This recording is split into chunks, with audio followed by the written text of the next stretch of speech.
Hello, my name is Antonioa. I'm an UK and US trained endosurgeon and neurologist. My background is that I spent most of my childhood in Lagos, Nigeria. I went to University of Benin for my medical school training and did my national youth service in Zaria, Nigeria. I love my country. I'm very concerned about recent developments in the country regarding COVID-19 pandemic, as there seems to be a lot of myths around the pandemic itself. Some of you may recall that I've done videos on COVID-19, mainly in terms of prevention, treatment, and how you look after yourself if you do become unfortunate enough to have COVID-19 infection, and also regarding some myths, especially some that my dad mentioned to me while I was here in the United Kingdom, about what he heard about things like garlic, onions, and turmeric. Which I said has no effect on the virus directly, although you may argue it might improve immunity. But it's interesting to note that even in countries where it's part of their normal diet, for example, India, China, France, Spain, where they take a lot of these foods, it's been seriously affected by COVID-19. So you have to question how effective it really is. However, there are other myths that seems to be bound around, and I think it's pulling back the fight against COVID-19 infection. First, the fact that some people believe it's a political scam and a means of making money. Now, I won't deny people are making money out of it, both legally and illegally, and that also happens in other countries, even in the West. However, there are some people that make money legitimately, just as people make money from funerals. The funeral has directors, the various hangers-on, the sing praises, the people that provide drinks and food, they all make money out of a sad situation. COVID-19 pandemic is no different. You have people making money out of the medications that people say are effective, even if they are not effective at all. I won't mention about the tonic from Madagascar. Neither would I say too much at this point about hydrochloroquine, which is being made by a pharmaceutical country. The race to make a vaccine, people are going to look towards making money out of them.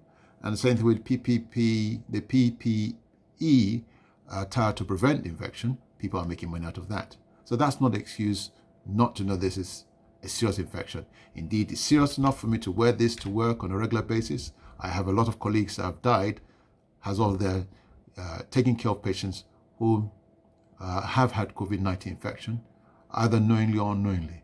So it is not a scam, it's a very serious infection. People think it only affects the rich. It doesn't.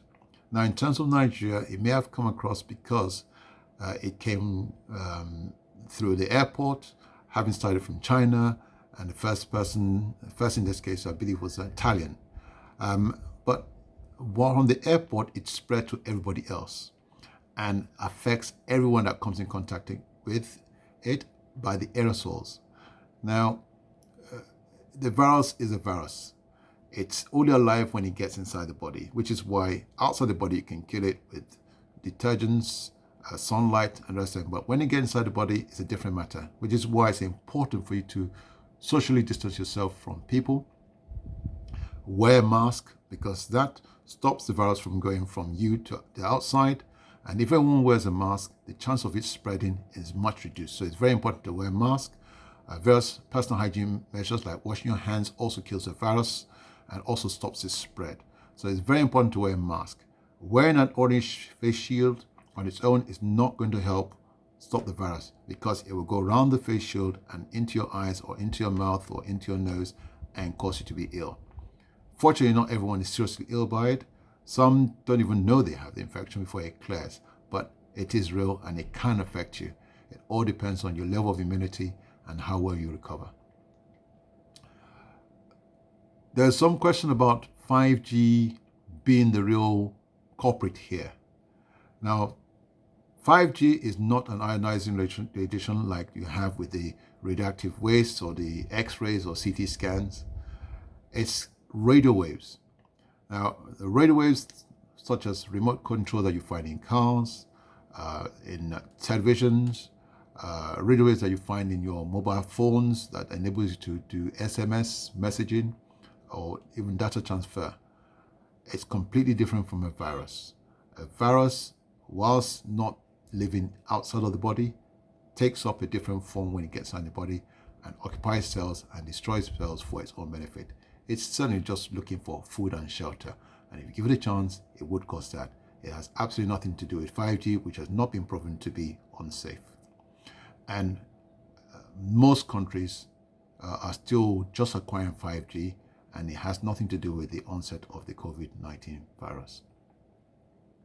Now, some people have said that if they've had malaria, they're not going to get it. Well, that's not true, because a lot of people that are dying from it actually have had malaria in the past. And they're completely two different entities.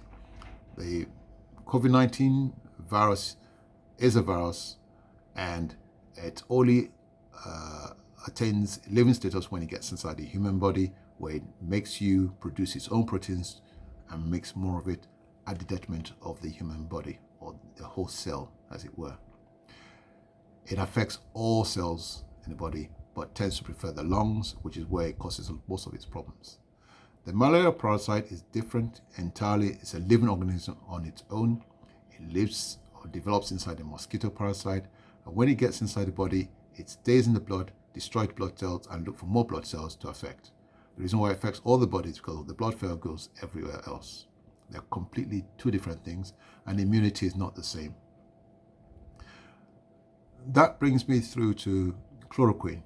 Now, there's no evidence that chloroquine helps in severe infections. It's already been shown that it's no better than your natural immunity. So if you stay healthy and you have a good immune system, then you may well be able to fight the virus without any additional medications. All you need is to keep yourself well nourished and well fed and active. Hydrochloroquine on its own doesn't help. It can cause other problems. And although not many people have had it that we know of in the West African sub-region where chloroquine is used widely, it has caused problems with the heart, kidneys, and other parts, including the eyes. And it's not a medication to be toyed with, because it can cause serious problems. The only thing that is still being researched is whether it has an effect on early infection or in terms of prevention. However, long-term established viral infection has not been shown to be effective.